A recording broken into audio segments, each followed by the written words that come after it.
디모데후서는 바울 사도께서 순교당하시기 바로 직전에 최후로 기록된 서신이라 말씀을 드렸습니다.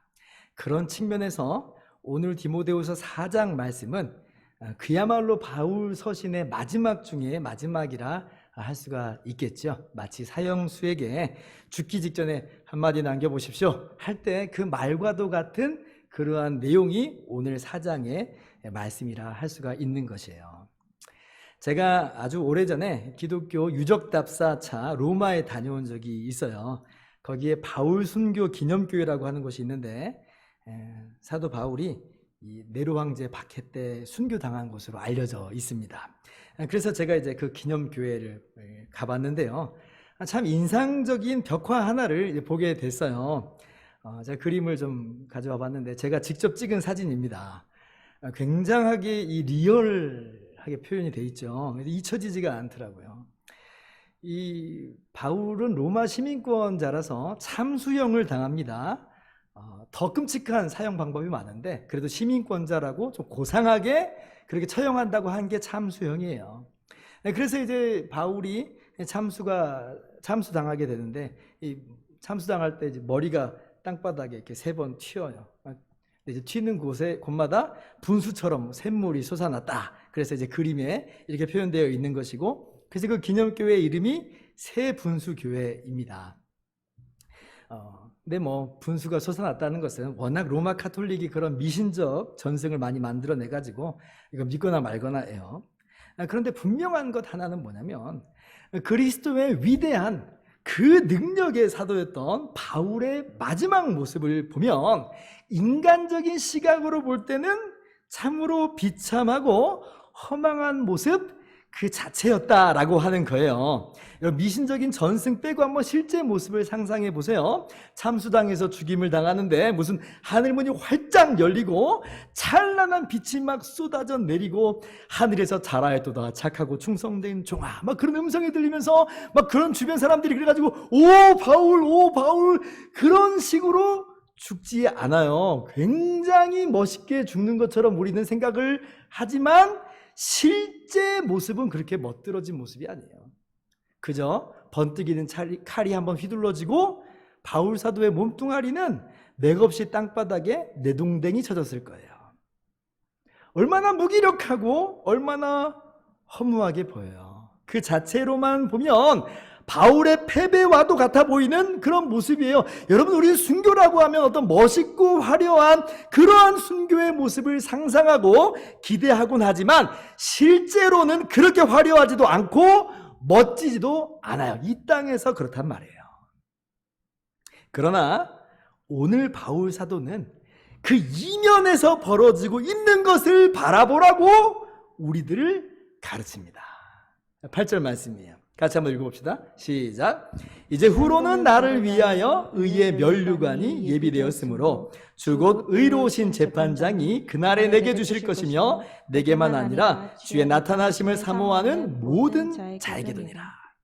지금 바울 사도가 사용하는 이미지는 고대 올림픽 경기 수상식 이미지예요. 그때 우승자들에게 월계관을 이제 씌워줬잖아요. 오늘날로 따지면 금메달이라고 이제 할 수가 있어요. 금메달. 여러분, 올림픽에서 우승하면 어때요? 경기가 다 끝난 후에 우승한 사람을 단상 위에 세워요. 그리고 금메달을 걸어주는데 그때 막 여기저기 후레쉬가 막 터지고 사람들의 뜨거운 환호와 박수갈채가 있지요. 그러면 여러분, 금메달을 받은 그 사람의 마음은 그때 얼마나 감동으로 벅차오르겠어요. 세상 것을 다 가진 것 같은 그런 행복한 감정이 막 물밀듯하게 들어올 것이죠. 그래서 그 단상에서 감격에 겨워 막 눈물을 흘리기도 하더라고요. 바울 사도는요, 오늘 바로 그와 같은 모습을 우리들에게 이야기해주고 있는 거예요. 나는 비록 인간적인 시각으로 볼 때는 허무하기 그지없는 죽임을 당할 것이지만 의의 면류관, 이것이 그 이면에서 벌어지고 있는 것이다. 믿음의 눈으로 바라보라는 거예요. 믿음의 눈으로 바라볼 수 있으라는 거예요. 이것이 우리 신자들이 가져야 될 진정한 영적 안목이라고 하는 거죠. 하나님께서는 이러한 영적인 안목을 가질 것에 대해서 이 사도 요한을 통해서도 동일하게 말씀을 하여 주십니다. 로마 제국 시대에 10번의 큰 박해가 있었는데 그 첫 번째가 네로 왕제의 박해예요. 그리고 20년쯤 후에 두 번째 박해의 광풍이 몰아닥치는데 도미티안이라고 하는 로마 황제가 또다시 기독교를 박해합니다. 네로 왕제의 박해는요, 그래도 로마시아하고 그 인근 지역으로 한정되었다면 도미티안 왕제의 박해는요, 이제 소아시아 지역까지 이 박해가 확대가 돼요. 이때 이 사도 요한이 반모섬으로 유배가 된 거예요. 근데 여러분, 이 아마 유배당한 사도 요한의 마음은요, 굉장히 착잡했을 거예요. 자신의 목숨의 안녕이 걱정돼서가 아니라 교회가 걱정이 돼서. 주님의 부활 이후에 시간이 많이 흘렀기 때문에 이제 다른 사도들은 다 죽고 없어요. 자기만 남아 있는 거예요. 그런데 교회의 상태를 보면 당시에 이단들이 침투해가지고 교회를 마구 어지럽혀요. 예수님이 그리스도이심을 부인해요. 예수님이 참 하나님이시면 또한 똑같은 우리와 똑같은 사람이 되셔서 이 땅에 오심을 부인하는 거예요. 사도 요한이요, 지금 밖에 나와 있다면 그래도 교회들을 잘 단속했을 건데, 근데 지금 사도 요한도 자신이 지금 복음을 전한다는 이유로 속절없이 유배되어 왔잖아요. 게다가 교회들이요, 윤리적으로 또 도덕적으로 무너진 모습들을 더러 엿보여요. 세상에 이리저리 기웃거리는 것은 물론이고 교인들끼리도 서로 사랑하지 못하고 자기들끼리도 서로 미워하고 서로 싸워요. 그런데 여기에 교회에 대한 박해마저 가열되고 있으니 이대로 가다가는 교회가 망해버리는 것 아닌가 하는 걱정이 아마도 사도 요한의 마음 가운데 있었을지도 모르는 일이라 하는 거지요. 그런데 그때에 반모섬에 유배되어 온 사도 요한에게 하나님께서 환상을 보여주십니다. 그게 요한계시록이에요. 그럼 뭘 보여주시는가? 할 때에 교회가 이 땅에서 환난과 핍박을 받고 또 어려움과 시련을 겪고 있지만 그 이면을 보여줘요. 그 이면을. 어떤 이면이냐면 하나님께서 이 모든 역사를 주관하고 계시고 마침내는 교회를 영광스럽게 하시고 새하늘과 새 땅을 펼치실 것을 사도 요한에게 보여주시는 거예요. 요한계시록 21장 이하를 보면 또 내가 새하늘과 새 땅을 보니 처음 하늘과 처음 땅이 없어졌고 바다도 다시 있지 않더라. 2절 같이요. 또 내가 보매 거룩한 성 새 예루살렘이 하나님께로 하늘로서 내려오니 그 준비한 것이 신부가 남편을 위하여 단장한 것 같더라. 여기 이 새 예루살렘은 지금 교회를 상징하는 거예요. 자, 그런데 교회가 어려움 가운데 망해버리고 아주 없어져 버릴까 걱정이 되었는데 그렇지 않죠? 도리어 신랑을 맞이하는 신부와도 같이 그렇게 새하늘과 새 땅을 위해서 준비되고 단장된 모습으로 등장하는 거예요. 요한계시록 21장 9절 이하를 보면 이 신부의 영광스러운 모습이 더 구체적으로 묘사되는데 내가 신부 곧 어린 양의 아내를 내게 보이리라 하고 하나님께로부터 하늘로서 내려오는 거룩한 성 예루살렘을 보이니 11절 같이요. 하나님의 영광이 있어 그 성의 빛이 지극히 귀한 보석 같고 벽옥과 수정같이 맑더라. 이것이 영광스럽게 변모된 주님의 교회의 모습이라 하는 거지요. 마치 주님께서 이렇게 말씀하시는 것 같아요. 요한아, 내 교회는 결코 망하지 않아. 내가 내 교회를 붙들고 있어. 내 교회의 찬란하고도 아름다운 모습을 바라보렴. 이 땅에서 있는 그러한 환경과 그러한 모습들 이면에 있는 진실된 모습을 바라보라고 지금 주님께서 말씀하고 계시는 거예요. 하나님께서 말씀하십니다. 3절 말씀 보니까 내가 들으니 보좌에서 큰 음성이 나서 이르되 보라 하나님의 장막이 사람들과 함께 있음에 하나님이 그들과 함께 계시리니 그들은 하나님의 백성이 되고 하나님은 친히 그들과 함께 계셔서 4절 같이요. 모든 눈물을 그 눈에서 닦아주시니 다시는 사망이 없고 애통하는 것이나 곡하는 것이나 아픈 것이 다시 있지 아니하리니 처음 것들이 다 지나갔음 이러라. 아멘. 얼마나 복되고 영광스러운 약속이에요. 여러분, 이게 진짜예요. 이게 진짜예요. 우리 눈에 보이진 않지만 이것이 진정한 실체예요. 여러분, 믿음의 사람들은 너나 할 것 없이 이 모습 바라보면서, 이 약속 바라보면서 살아갔던 거죠. 사랑하는 성도 여러분, 이러한 영적인 안목을 가지시기를 바랍니다. 그리고 이러한 영적인 안목으로 오늘을 바라볼 수 있기를 바랍니다. 오늘을 바라보면 소망거리가 참 없어 보이는 시대가 되어버렸어요.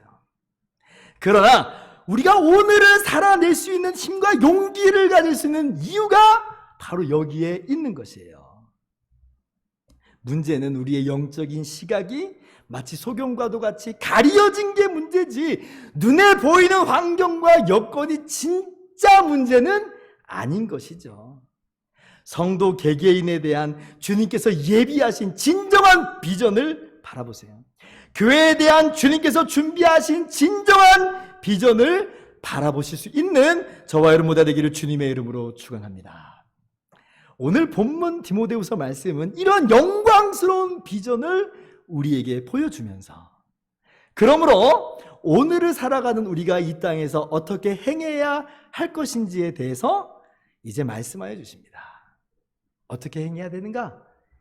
1절 말씀 보니까 첫째로 우리는 그날이 올 때까지 힘써 말씀을 전파해야 된다. 이것을 우리들에게 명령하여 주세요. 자, 1절 말씀 보면 하나님 앞과 살아있는 자와 죽은 자를 심판하실 그리스도 예수 앞에서 그가 나타나실 것과 그의 나라를 두고 엄히 명하노니, 2절 같이요. 너는 말씀을 전파하라. 때를 얻든지 못 얻든지 항상 힘쓰라. 범사의 오래 참음과 가르침으로 경책하며 경계하며 권하라.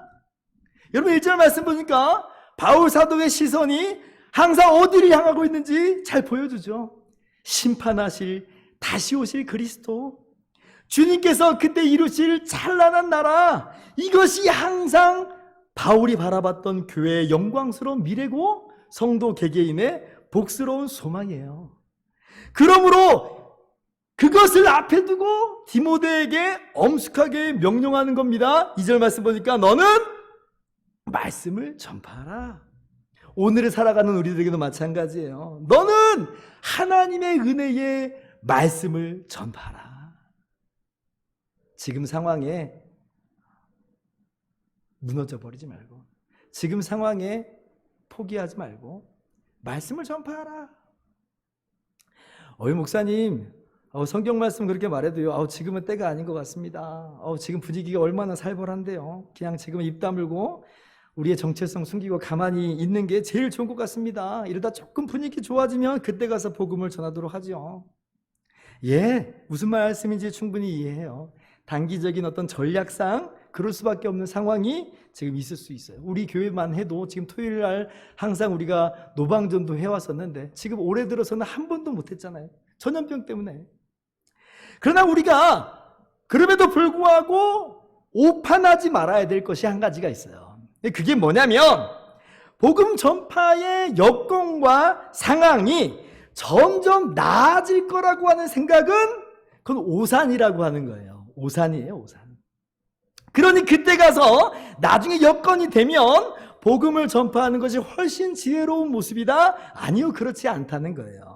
자, 3절 말씀 보면 너는 말씀을 전파하라는 이유가 설명되고 있는데 여기에 생략된 단어가 하나 있어요. 어떤 단어가 생략됐냐면 왜냐하면이라고 하는 단어가 생략돼 있어요. 이것을 넣어서 다시 읽어보면, 왜냐하면 때가 이르리니 사람이 바른 교훈을 받지 아니하며 귀가 가려워서 자기의 사욕을 따를 스승을 많이 두고 또 그 귀를 진리에서 돌이켜 허탄한 이야기를 따를 것이기 때문이다, 이런 뜻이에요.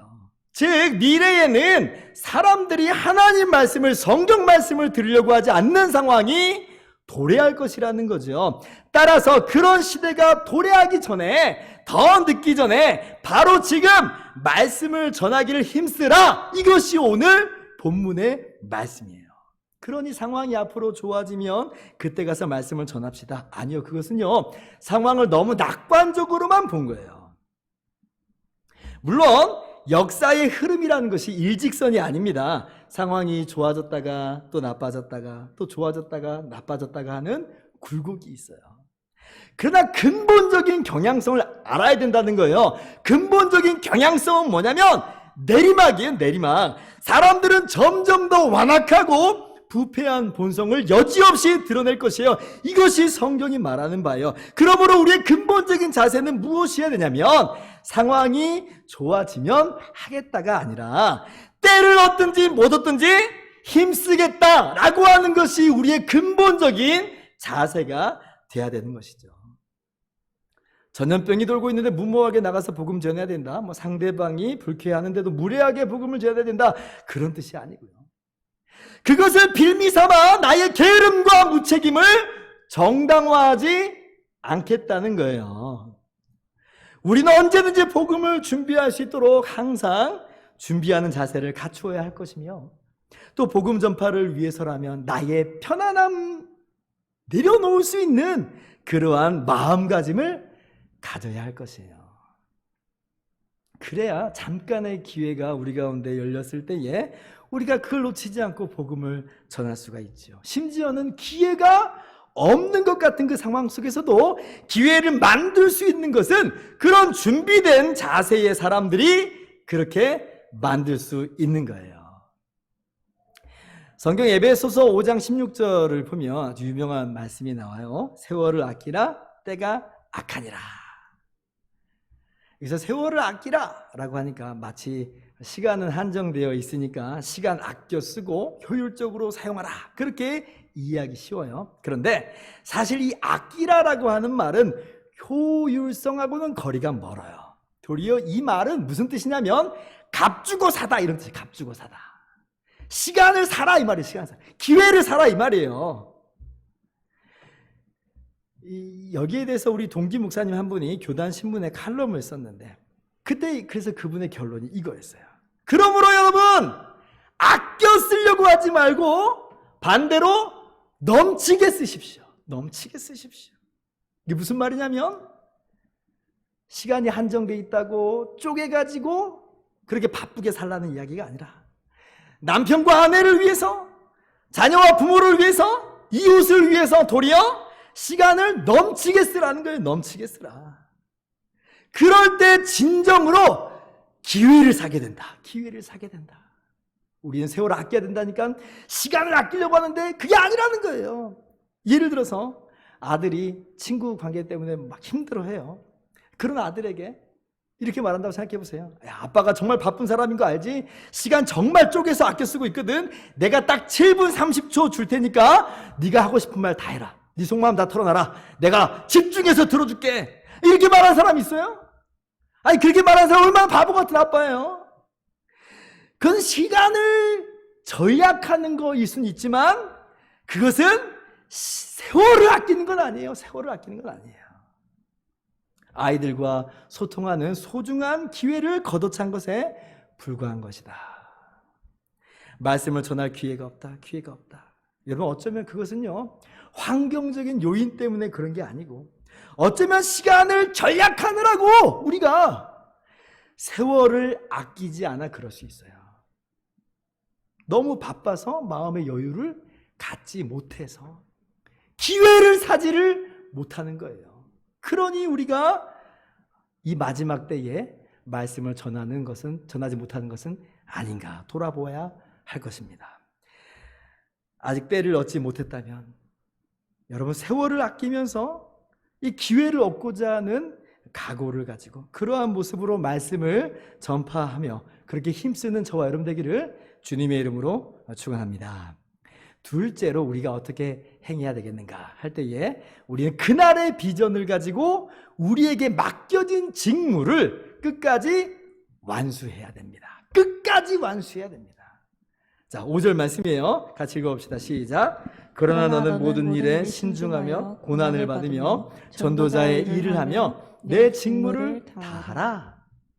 그러나 너는 이라고 했으니까 위에 3, 4절에 나온 모습과는 달라야 한다는 것을 말씀하고 있는 것이죠. 이게 무슨 뜻이냐면 자, 말씀을 전파하라는 명령대로 말씀을 힘써 전파해요. 그래서 어떤 사람들은 그 말씀을 따라서 하나님께 나오지만 또 어떤 사람들은 하나님께 나오지 않죠. 그런데 시간이 흐를수록 점점 더 상황은 악화됩니다. 사람들이 들어먹질 않아요.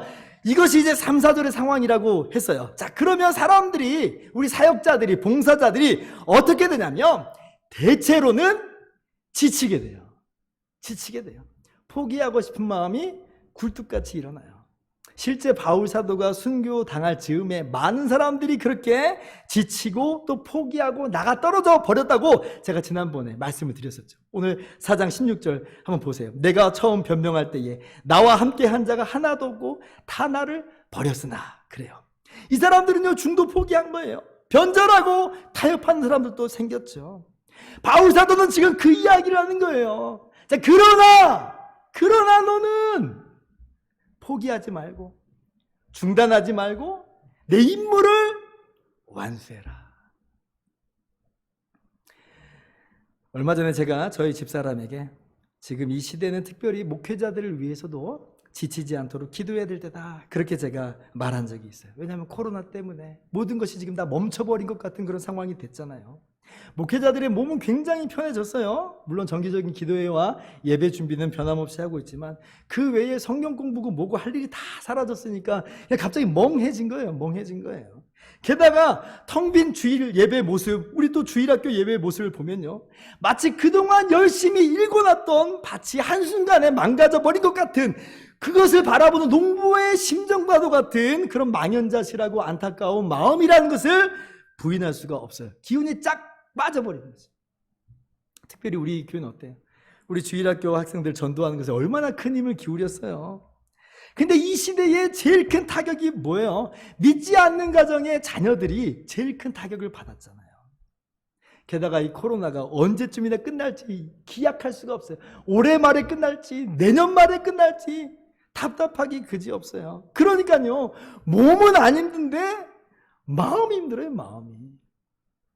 저도 문득문득 그런 마음이 생기는데 아마 많은 목사님들도 같은 심정일 것이라 생각을 합니다. 여러분, 이것이 디모데가 당면한 상황하고 좀 다른 양상이긴 하지만 어떤 측면에서 같냐면요, 굉장히 지칠 만한 상황인 것에는 똑같아요. 지칠 만한 상황이에요. 그러나 오늘 성경 말씀을 이야기하는 거예요. 그러나 너는 끝까지 내 직무를 완수하여라. 우리에게 주시는 하나님의 말씀이에요. 포기하지 말고 중단하지 말고, 다른 사람들은 어떻든지 간에 너는 끝까지 이 경주를 완주하여라.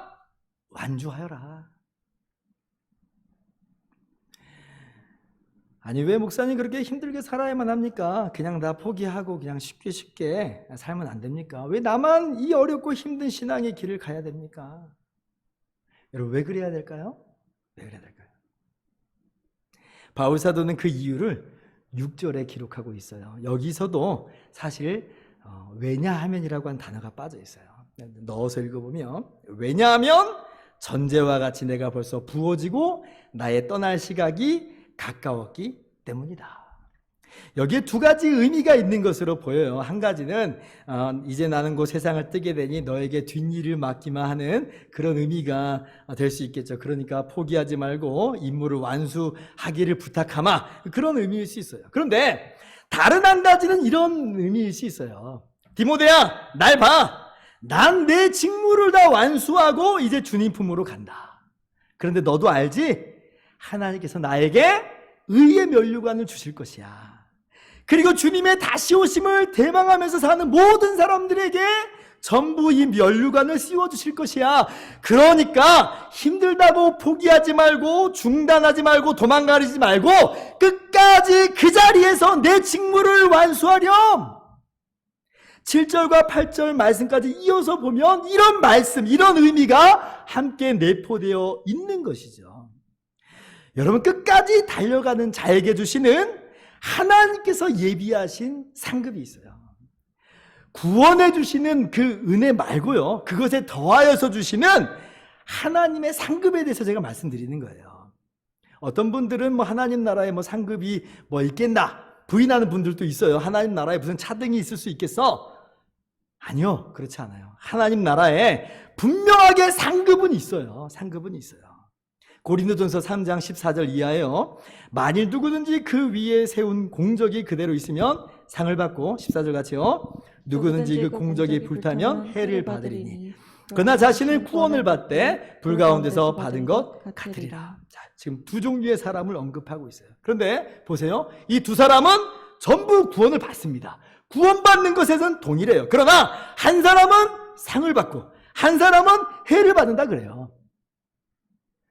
어떤 종류의 상이냐, 어떤 종류의 해냐 잘 몰라요. 성경이 자세하게 언급하진 않아요. 여러분, 분명한 것은 부끄러운 구원은 없습니다. 천국 갔는데도 뭐 수치스럽고 부끄럽고 남들이 부럽고 그런 것은 없어요. 하나님의 나라는 그 자체로 지극한 영광과 기쁨과 만족과 행복이 있는 나라예요. 그러나 그럴지라도 상급은 있다는 거예요. 상급은 있어요. 고린도전서 9장 18절도 보면 그런즉 내 상이 무엇이냐? 내가 복음을 전할 때에 값없이 전하고 복음으로 말미암아 내게 있는 권리를 다 쓰지 아니하는 이것이로다. 지금 바울이 말하고 있는 상은 예수님을 믿음으로 말미암아 없는 구원을 말하는 게 아니에요. 복음을 전하는 것 때문에 그것으로 말미암아 하나님께서 주시는 상급에 대해서 말하는 거예요. 지금 사도 바울이요, 고린도 교회가 미약하기 때문에 이 미약한 고린도 교회가 견고하게 설 수 있도록 굳이 그럴 필요는 없었지만 자비량으로 사역을 감당합니다. 그게 일반적이라든지 그것이 뭐 정상이라든지 그런 의미는 아니에요. 복음 전파에 걸림돌이 되지 않도록 자기를 희생한 거예요. 그런데 그러한 바울 자신의 희생과 헌신이 보세요, 하나님께 잊혀진 바 되지 않는다는 거예요. 하나님은 아시고 상을 주실 것이다라고 분명하게 선언하고 있는 거죠. 성경이 상급에 대해서 많은 언급을 하고 있지는 않지만, 그래서 저도 더 자세하게 설명을 할 수는 없지만 분명한 것은 하나님 나라에서 상급은 있다. 상급은 있다. 오늘 디모데후서에서 하나님께서 주신다라고 말씀하신 의의 면류관 역시 어쩌면 구원 그 자체를 일컫는 말을 넘어서서 상급을 의미하는 것일 수 있어요. 예전에 어떤 친구가 이렇게 얘기를 한 적이 있어요. 나는 세상에서 내 마음대로 실컷 즐기고 살다가 죽기 5분 전에 회개하고 예수님 믿고 천국 가는 게 훨씬 좋은 것 같다. 그렇죠? 강도도, 십자가상의 강도도 죽기 직전에 예수님 믿고 하나님 나라에 가는 은혜를 누리게 됐잖아요. 그런 생각이 사실은 그 친구만 있는 게 아니라 우리 모두에게도 조금씩 있어요. 왜? 세상에 재밌는 게 너무 많잖아요. 그런데 그거는요, 두 가지 이유 때문에 정말 어리석은 생각이에요. 첫 번째는 사람은 내일 일을 모른다는 거예요. 5분 뒤의 일 우리 손에 있지 않아요. 우리도 5분 뒤의 일도 내다볼 수 있는 실력이 없어요. 두 번째는 왜 그것이 어리석은 생각이냐면 그러한 죽음에는 상급이 없다는 거예요. 여러분, 올림픽도요, 출전 자체만 해도 그건 기쁨이고 영예고 영광이에요. 그죠? 그러나 금메달을 목에 건다면 그때 얼마나 기쁨이 더 넘치겠어요. 물론 저 역시 상급이 없을지라도 구원해 주신 것만으로도 너무 무한 감사해요. 상급을 주신다고 해도 아우 저 같은 것은 받을 자격 없는 자라고 아마 그렇게 말할 것 같아요. 그런데 그럼에도 하나님이 정말로 제 목에 이 금메달을 걸어주신다면 저는 정말 기쁠 것 같아요. 여러분, 포기하지 말고 끝까지 직무를 완수하시기를 바랍니다. 이 땅에서 얻는 열매의 유무와 상관없이 하나님 나라에서 상급이 의의 면류관이 예비되어 있어요. 하나님께서는 반드시 합당한 열매로 채워주실 것이에요. 여러분의 모든 수고와 봉사는 결코 무의미하지 않아요. 그러므로 우리는 직무를 완수하시는 힘을 거기서 얻는 거예요. 하나님께서 여러분에게 맡겨주신 임무가 있습니다. 우리 모두에게 주신, 각자에게 주신 임무가 있어요. 그중 하나가 말씀 전파의 임무예요. 끝까지 직무를 완수하시는 저와 여러분 모두 되기를 주님의 이름으로 축원합니다. 이제 말씀을 마치겠습니다. 우리 주님은 속히 다시 오실 것입니다. 그날에 우리는요, 찬란한 영광으로 덧입혀질 거예요. 그리고 끝까지 직무를 완수하는 충성된 종들에게는 하늘나라의 상급을 더하여 주실 것이에요. 이것이 우리가 가지고 있는 비전이에요. 이것이 우리가 정말 가지고 있는 영적인 안목이죠. 그러므로 힘써 말씀을 전파합시다. 더 늦기 전에 주님의 말씀 기회가 닿는 대로 전합시다. 그리고 끝까지 충성을 다해 직무를 완수하는 우리 모든 예수은혜교회 성도님 되시기를 주님의 이름으로 축원합니다. 함께 기도하겠습니다.